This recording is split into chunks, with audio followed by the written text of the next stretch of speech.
Ndugu zangu,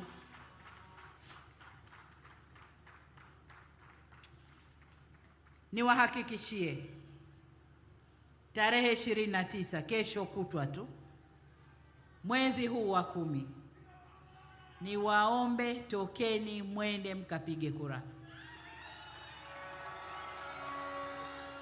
Ninayeongea hapa ni Rais wa Jamhuri ya Muungano wa Tanzania na Amiri Jeshi Mkuu wa nchi hii.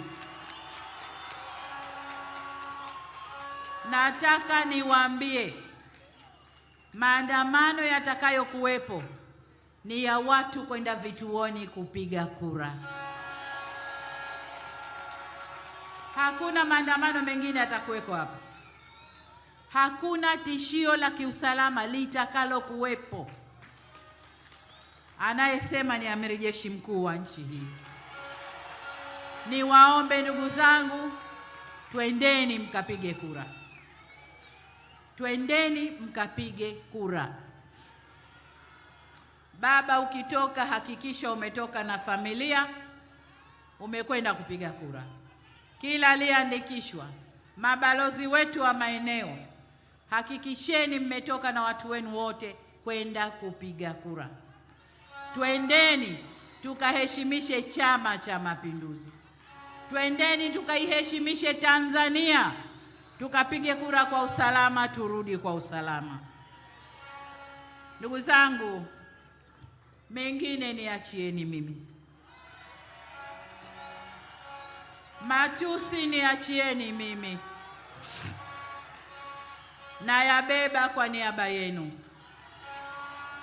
Manabii wetu, Bwana Yesu alisulubiwa kwa kukomboa watu kwa amri ya Mungu, lakini alikuwa anafanya kazi ya watu. Nabii Muhammad alipigwa mpaka akatolewa meno kwa kufanya kazi ya kukomboa watu kwa amri ya Mwenyezi Mungu. Samia Suluhu aliapa kuitumikia Tanzania, na ndicho ninachokifanya.